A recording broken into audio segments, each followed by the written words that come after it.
Olá, estamos no ar com mais um episódio do Vox, o podcast do Ministério Público de Minas Gerais. A saúde é um direito fundamental do ser humano, devendo ao Estado promover as condições indispensáveis ao seu pleno exercício, conforme o artigo 2º da Lei Federal nº 8.080/90. E para falar sobre saúde, especialmente sobre o enfrentamento da mortalidade materna e infantil e o projeto Melissa, a gente conversa com o promotor de justiça Luciano Moreira, que é o coordenador do Centro de Apoio Operacional das Promotorias de Justiça de Defesa da Saúde, também conhecido como CAU Saúde. Olá, promotor, seja bem-vindo ao Vox. Bruno e a todos que nos assistem, é um prazer estar aqui com vocês. Obrigado pelo convite. Promotor, sendo a saúde um direito de todos, qual o papel do Ministério Público nesse contexto? O Ministério Público, na Constituição de 1988, ele recebeu um novo perfil de atuação, né? Diferentemente do que acontecia anteriormente, né, e até na maioria dos países, em que o Ministério Público ele é responsável essencialmente por promover a ação penal e pela defesa de incapazes. No caso do Brasil, né, a Constituição de 88, ela conferiu ao Ministério Público uma ampla atribuição, né, no sentido de defender o regime democrático, os direitos sociais e individuais indisponíveis. Então, nesse sentido, qualificando-se a saúde na Constituição como um direito social, um direito fundamental, incumbe ao Ministério Público velar pela efetividade desse direito e, em especial, pelas políticas públicas que o concretizam, né? Cobrar, então, do Estado, como órgão de controle dos demais poderes do Estado, a implementação de políticas públicas, né, que garantam a todos o acesso à saúde, né, independentemente da sua condição ou de quaisquer pré-requisitos. Então, o papel do Ministério Público é esse, de buscar a efetividade, sob a perspectiva individual e coletiva do direito à saúde. A OMS, a Organização Mundial de Saúde, revela que 6.200.000 crianças menores de 1 ano morreram em 2018 e mais de 290.000 mulheres morreram devido a complicações durante a gravidez e o parto no ano de 2017.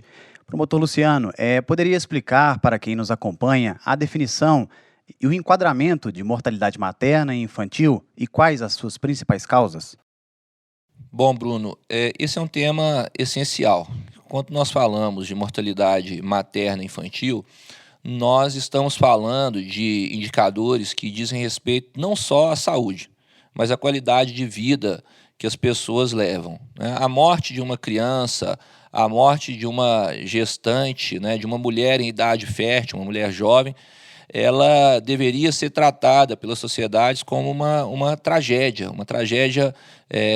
das mais graves, né? São pessoas, enfim, né, que estão perdendo a possibilidade de desenvolvimento muito precocemente. E isso reflete, né, como eu antecipei, o grau de desenvolvimento, né, como que aquela sociedade cuida das suas pessoas, porque são eventos que são multifatoriais, que refletem o acesso das pessoas a ações e serviços de saúde, sim, mas também reflete acesso à renda, o acesso à moradia, o acesso a outros direitos fundamentais como educação, como lazer, enfim. Se água e saneamento, enfim, se a sociedade não cuida bem, não tem políticas públicas que permitam às pessoas ter acesso a essas condições de vida com dignidade, certamente, né, nós teremos maus indicadores de mortalidade materna e infantil, ou seja, mortalidade materna e infantil elevada. Quando nós falamos de morte infantil, de mortalidade infantil, nós estamos falando da morte de crianças com menos de 1 ano. E é o indicador, né, que calcula a mortalidade infantil, um indicador clássico, como eu disse, que mede, reflete a condição de vida das pessoas em uma determinada sociedade. Ele é calculado levando em conta o número de nascidos vivos num determinado o número de mortes de crianças com menos de 1 ano num determinado período de tempo sobre 1.000 nascidos vivos. Então, a cada 1.000 nascidos vivos, quantas crianças faleceram. Em relação à mortalidade materna, é um indicador que leva em conta, né, a morte de gestantes durante a gravidez e até 42 dias após o parto. O indicador ele é chamado de razão de morte materna, e a razão de morte materna ela é calculada levando o número de óbitos maternos sobre 100 mil nascidos vivos. Então, nos casos dos dois denominadores, dos casos dois indicadores, o denominador é o número de nascidos vivos, né? 1.000 nascidos vivos para a mortalidade infantil e 100 mil para a mortalidade materna. E o numerador, né, o que se conta no caso da morte infantil, número de crianças com menos de 1 ano que morreram num determinado período, e no caso da morte materna, o número de gestantes e mulheres até 42 dias após o parto que morreram, independente da causa, né? E as causas, né, da morte infantil e da morte materna, elas são variadas, né? Vai depender, obviamente, da sociedade em que eu estou fazendo a investigação, né? Nós ainda temos nos países pobres, como é o caso do Brasil e de muitos municípios do nosso país, né, mortes que estão profundamente relacionadas aos chamados determinantes sociais da saúde, né? Sofrem o impacto do acesso a outros bens que não só especificamente o acesso à saúde. Então, quando uma criança morre, às vezes de uma infecção, uma criança ali com poucos meses de vida morre de uma infecção, isso pode refletir a falta de acesso a serviços de saúde. Então, ela não conseguiu, ela, por exemplo, está numa tribo indígena no interior de Minas Gerais e ela não teve acesso a cuidados. Quando ela conseguiu ter acesso, a infecção ela já estava muito avançada e aquela criança veio a falecer. Mas isso sofre impacto de outras circunstâncias, né, da desnutrição, né? Então, a criança que tem pouco acesso a uma alimentação adequada, né, condições adequadas de nutrição, ela vai, obviamente, ser mais vulnerável a determinadas doenças. Então, lamentavelmente, né, nós ainda temos mortalidade infantil por questões relacionadas ao parto em si, por questões pós-parto decorrentes das condições sociais, né? E o que é mais grave, né, muitas dessas condições, muitos desses problemas são evitáveis, né? E poderia sim a política pública, poderia o poder público, poderia a sociedade ter feito alguma coisa. Em relação à morte materna, também, né, nós vamos ter que avaliar o contexto, né, o local onde aquelas gestantes que morreram, elas se encontram, né? Se destaca muito as causas relacionadas ao parto, em especial a hemorragia. Tanto que a Organização Pan-Americana de Saúde ela tem um programa chamado Zero Morte Materna por Hemorragia, que busca, né, dar uma condição melhor de assistência ao parto, né, no que se refere ao acesso, ao treinamento das equipes que atendem essas gestantes.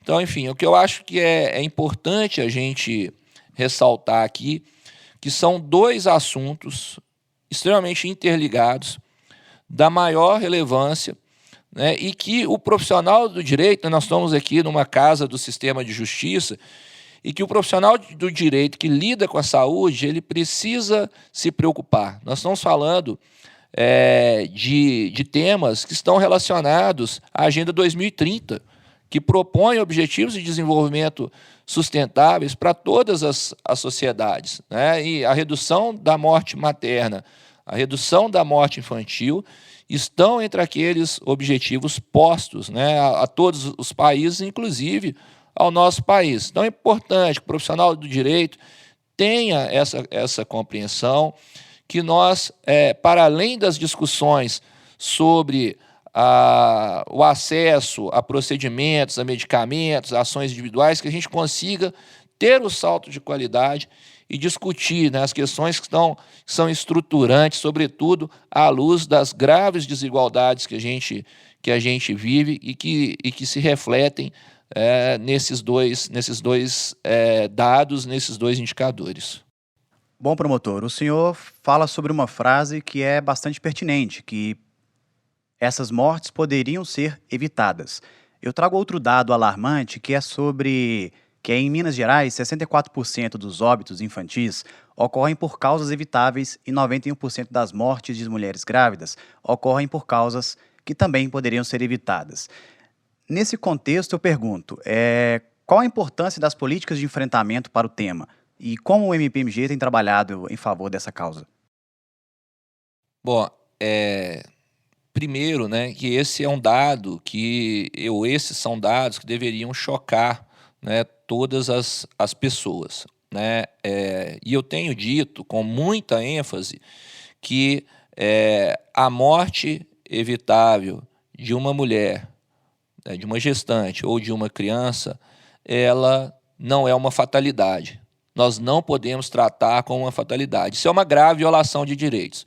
Uma grave violação de direitos cujos responsáveis são, né, o Estado, né, a sociedade, as famílias, somos todos nós. Né? E aqui no Ministério Público, né, muitas vezes nós falamos no lugar de órgão de controle que somos, responsabilizando o Poder Executivo, especialmente, mas eu ouso dizer que nós somos parte do problema, já que na primeira pergunta que você me fez, você me perguntou sobre o papel do Ministério Público. Nosso papel é de buscar a efetividade das políticas públicas. É claro que quem vai conceber e implementar é o Executivo, mas o Ministério Público tem um papel, sim, de se apropriar do tema, de conhecer as políticas públicas relacionadas à atenção à criança e à gestante e apurar, né, no território em que atua a efetividade dessas políticas públicas. Então, em primeiro lugar, é importante a gente destacar que esses são óbitos que devem ser obrigatoriamente identificados. E, além de identificados, precisam ser investigados. E aí eu quero, né, chamar a atenção, se estiverem nos ouvindo, né, representantes dos municípios, né, pessoas que atuam na área do sistema de defesa da criança e do adolescente, como bom mineiro, né, uma criança que morre no interior, a gente tem como saber filho de quem que é. Né? No interior é muito comum a frase, né, quando a gente chega na cidade, perguntar para a gente se é filho de quem. E quando uma criança de menos de um ano morre num município com 10 mil habitantes, é obrigação do município saber que criança é aquela, e não com o objetivo de responsabilizar ninguém, mas para entender por que aquela criança morreu, né, e onde que a política pública falhou. Porque eu volto a repetir, é uma falha do nosso Estado, da nossa sociedade, e é uma falha que não pode passar despercebido. Então, a gente tem que primeiro apurar esse óbito. Né? O Estado de Minas Gerais, na Secretaria de Estado da Saúde, tem um comitê de prevenção e enfrentamento ao óbito materno-infantil, o Ministério Público tem assento, e lá a gente procura entender exatamente isso, né? Esses óbitos que aconteceram, né?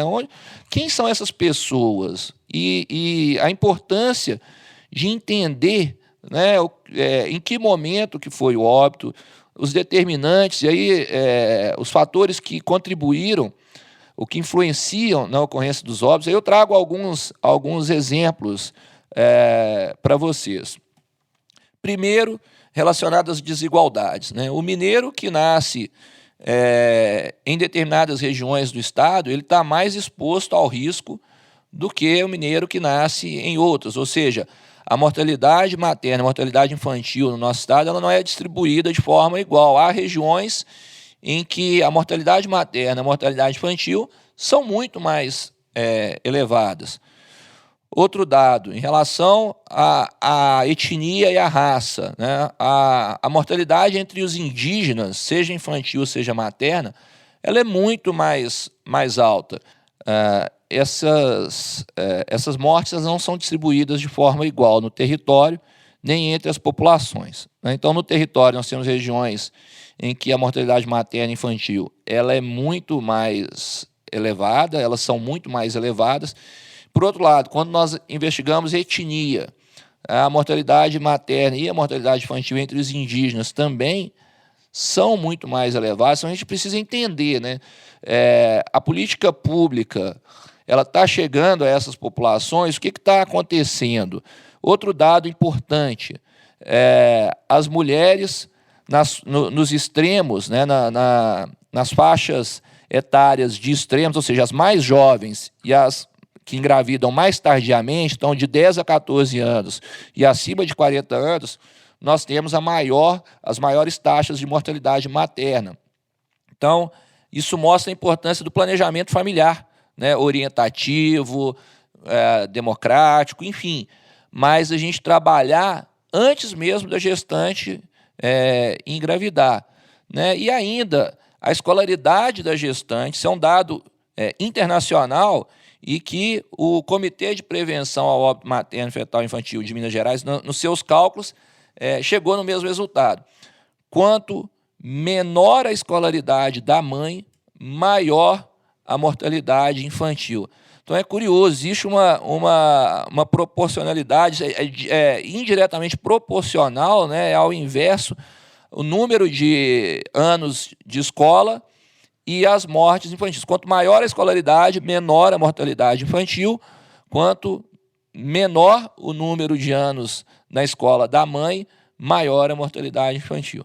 Então, são dois temas que têm a ver com determinantes sociais da saúde e que nós precisamos ter um olhar ampliado, né? Esse olhar no sentido de compreender, né, enfrentar o óbito materno e infantil investigar, compreender suas causas sob perspectiva populacional, compreender onde que as políticas públicas falharam, não só na área da saúde, mas da assistência social, da educação, da alimentação, e daí tentar atacar esses fatores, né, e melhorar essas políticas públicas. E o Ministério Público, como eu disse, participa do comitê e, na área da saúde, né, tem fomentado, sim, a atuação dos colegas para buscar, né, a melhoria dos indicadores relacionados à morte materna e infantil, como a ênfase da atuação na atenção primária à saúde, que é aquele nível de atenção à saúde que atende a maior parte das necessidades de saúde da população, inclusive no atendimento pré-natal. Entrando na desigualdade do Estado, nas regiões do Estado, como o promotor menciona, nós temos um outro dado aqui do Comitê Estadual de Prevenção da Mortalidade Materna, Infantil e Fetal de Minas Gerais, que mostram que o período de 2018 a 2020, a razão de mortalidade materna, que é o RMM, citado no início da entrevista, que é um indicador utilizado para aferir mortes de gestantes por causas relacionadas à gravidez, foi de 65,94 mortes por 100 mil nascidos vivos na região leste. Uma taxa bem alta, se compararmos à média do estado, que é de 46,63 RMM, ou ainda da região sul, que é de 39,43. Promotor, poderia falar um pouco sobre o trabalho do MP em parceria com outras instituições, especificamente naquela localidade? Bom, desde o ano passado, o Ministério Público tem enfrentado de forma mais detida a questão relacionada à mortalidade materna e infantil.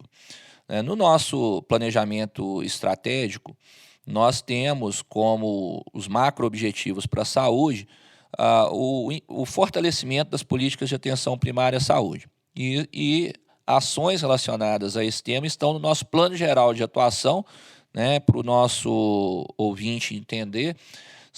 O nosso plano geral de atuação é um conjunto de metas, de atividades que são estabelecidas para os promotores, ainda que respeitada a sua independência funcional, mas que a administração superior dá um norte para ele atuar com prioridade. E aí, na saúde, nós temos como foco a busca de equipes completas e efetivamente disponíveis da saúde da família, porque é a política prioritária do Brasil na atenção primária e é aquilo que vai poder atender cerca de 80% a 85% das necessidades de saúde de uma população. Então, na realidade, a atenção hospitalar ela é a exceção e ela é para casos que precisam de um tratamento muito especializado. Eu vou fazer saúde se eu investir na atenção primária. Então, o Ministério Público tem trabalhado nisso. E, ao tempo em que o Ministério Público lançava o seu PGA, seu Plano Geral de Atuação, o Conselho Nacional do Ministério Público celebrou um acordo de cooperação técnica com o Ministério da Saúde para que o Ministério Público brasileiro pudesse desenvolver ações voltadas à efetividade do direito à saúde. Bom, o Ministério Público de Minas, então, manifestou interesse em aderir a esse acordo e foi o primeiro Ministério Público do Brasil a ter aceito a sua adesão. E com o objetivo, de nós atuarmos, com o Ministério da Saúde na atenção primária. Só que buscamos fazer um recorte. E qual foi o recorte que nós fizemos? Exatamente em razão dos dados de evitabilidade de mortes maternas e infantis e das disparidades regionais que nós temos no nosso estado, junto com o Ministério da Saúde, nós começamos a promover um conjunto de ações nos territórios da macro-região leste, Governador Valadares, e nos territórios da macro-região nordeste, Teófilo Otoni, relacionados ao enfrentamento da mortalidade materna e infantil, com ênfase no atendimento pré-natal. E por quê? Por duas razões. Primeiro, que dentre essas mortes evitáveis, o maior conjunto dessas mortes evitáveis poderia ser evitada com o acesso e o atendimento de qualidade da gestante ao pré-natal.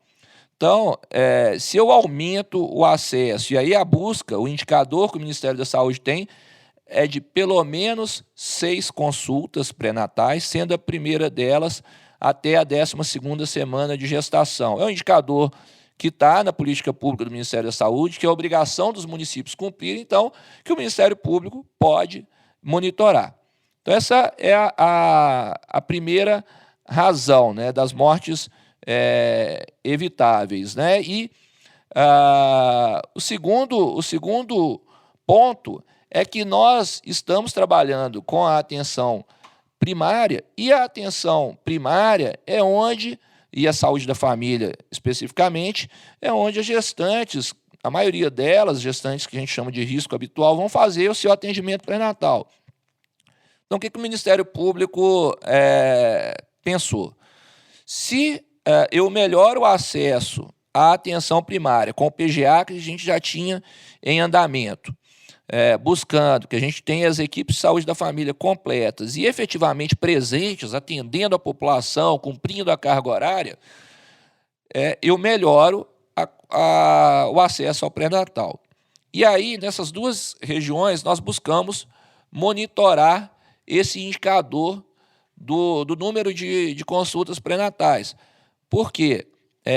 Uma vez que eu tenho a equipe presente e disponível e que eu melhoro o acesso da gestante ao pré-natal, como eu disse, presumivelmente, em especial se o pré-natal for de qualidade, eu consigo identificar causas, por exemplo, a diabetes gestacional, hipertensão na gestante, algumas malformações, realizar os exames para doenças sexualmente transmissíveis que são tratáveis. É inaceitável que a gente tenha crianças que morram de sífilis congênita, uma doença que pode ser tratada, diagnosticada e tratada ao custo de poucos reais.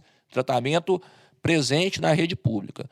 Então, o Ministério Público tem agido dessa forma, em parceria com o Ministério da Saúde, que produz notas técnicas sobre os indicadores dessas duas regiões de saúde, com os promotores de justiça. Então, o CAL busca orientar e fomentar a atuação dos colegas por meio de roteiros de atuação bastante práticos, bastante claros, e a disponibilidade de materiais. E, para além disso, né, aproximando também dos municípios, porque, ainda que como órgão de controle, a nossa postura tem sido não a de fazer qualquer tipo de julgamento, mas de buscar, junto com os municípios, a melhoria do acesso e da qualidade à atenção primária, em especial ao atendimento pré-natal, para a gente evitar essas mortes tão drásticas, né? Promotor, esse projeto desenvolvido na região leste possui o nome de Projeto Melissa, não é isso? Bom, o projeto, então, ele se iniciou a partir dessa articulação com o Ministério da Saúde e, durante a execução do projeto, nós tomamos o conhecimento em uma audiência pública, curiosamente aqui em Belo Horizonte, né, na capital do estado, no município onde a gente tem um acesso e uma atenção à saúde de muito boa qualidade, mas nós tomamos o conhecimento de uma criança que morreu exatamente de sífilis congênita.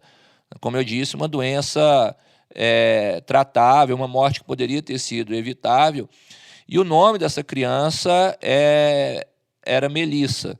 Então, a nossa homenagem, né, a essa criança, e que serve como motivação para todos nós que estamos trabalhando no projeto, para que óbitos como esse nunca mais aconteçam, né? Seja, como eu disse, melhorando o acesso, seja qualificando, né, esse atendimento.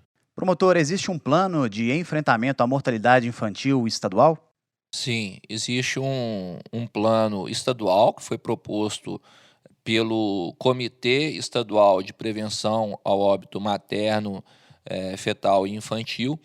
E, como eu disse, né, o Ministério Público ele tem acesso no comitê. O comitê ele é presidido pela Secretaria de Estado da Saúde, mas conta com uma série de entidades, né, universidades, entidades da sociedade civil, representações profissionais que discutiram esse plano e que busca exatamente enfrentar na política pública as causas, né, dessas, em especial das mortes evitáveis. Então,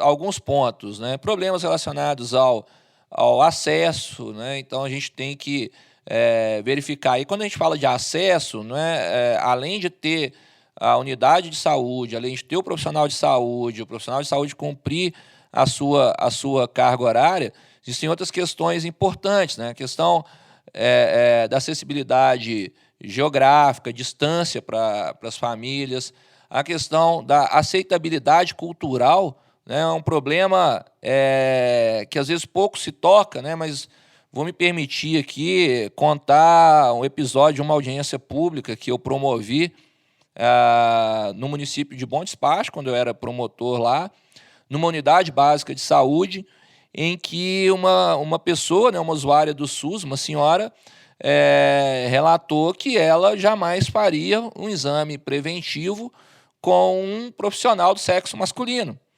E a resposta da equipe de saúde, dos técnicos, foi: não, é um profissional que tecnicamente segue todas as regras, muito bem formado, mas, pessoal, né, quem está nos assistindo, isso não interessa para aquela pessoa, né? E se a gente não criar alternativas, se a gente não tiver essa aceitabilidade cultural, né, esse acesso não vai acontecer, essa pessoa vai desenvolver doenças que seriam preveníveis. Então, a gente pensar no acesso, esse é um ponto, e aí falamos muito da questão relacionada, né, ao indígena, né? Então eu tenho que compreender, né, como que essa população ela precisa ser acolhida no serviço de saúde. O serviço de saúde precisa entender isso, né? E precisa chegar nessas pessoas, precisa falar a língua dessas pessoas. Por outro lado, em relação à morte materna e infantil, a captação precoce, né? Como eu disse, né? Até a 12ª semana de gestação, essa gestante ela precisa ter sido identificada pela saúde da família. Um papel essencial aí são os agentes comunitários de saúde, que estão no território, conhecem a população, Então ele precisa saber que no domicílio tal tem uma gestante, precisa de ter a habilidade, né? E como ele é da comunidade, ele precisa dialogar, mais uma vez, né, usando essa expressão, a língua daquelas pessoas e trazer aquela gestante, vincular, mostrar a importância, né, de ter o acompanhamento pré-natal adequado, a qualidade, né? Então, não basta a gestante ter sido captada, né? É importante que os protocolos, as diretrizes clínicas, elas sejam cumpridas, né? Como eu disse aqui, os exames para doenças sexualmente transmissíveis, exames de HIV e AIDS, né, e sífilis, que eles sejam feitos e aí possam ser realizados, eventualmente, os tratamentos necessários. Então, o plano ele aponta isso e nós, como membros do Ministério Público, né, precisamos levar o plano ao conhecimento dos gestores e discutir com eles, né, onde que a equipe de saúde pode melhorar e pode, então, ser mais efetiva na implementação e na prevenção ao óbito materno e infantil. Promotor Luciano, como as pessoas podem, portanto, recorrer ao Ministério Público, seja para orientação, solicitar ajuda ou fazer uma denúncia? Eu queria chamar a atenção desse ponto para vocês que estão nos assistindo, nos ouvindo, do seguinte: o Ministério Público Estadual é uma instituição que é extremamente capilarizada, presente nos territórios. Nós temos em Minas Gerais 853 municípios e temos 297 comarcas, né? Então, a comarca é onde o promotor atua, que muitas vezes abrange mais de um município. E o Ministério Público de Minas Gerais está presente nas 297 comarcas do estado. Nessas comarcas, nós temos as promotorias de justiça, onde nós temos só um promotor de justiça, ele exerce todas as atribuições, inclusive a da saúde, e onde tem mais de um promotor de justiça, né, a gente tem aquele promotor de justiça que é responsável pela matéria da saúde. E o promotor de justiça, e isso que me trouxe a ser promotor de justiça, ele tem o dever de atender qualquer do povo. Então, você que está nos assistindo e nos ouvindo, pode procurar diretamente a Promotoria de Justiça da sua comarca, pode, na página do Ministério Público, na internet, www.mpmg.mp.br, acessar os endereços das promotorias de justiça, também encontrar o canal da ouvidoria do Ministério Público, os e-mails. Em relação à atuação na saúde, a página dentro do portal do Ministério Público, do Cal Saúde, que está ali dentro de áreas de atuação, cidadania, a área da saúde, e temos ainda o telefone 127, né, que é uma ligação direta com a nossa ouvidoria do Ministério Público. Nós conversamos com o promotor de justiça Luciano Moreira. Promotor, muito obrigado. Eu que agradeço pelo convite e fico à disposição, né, tanto da assessoria de comunicação do Ministério Público, como de todos que estão nos assistindo. Obrigado a você, espectador, e até o próximo Vox.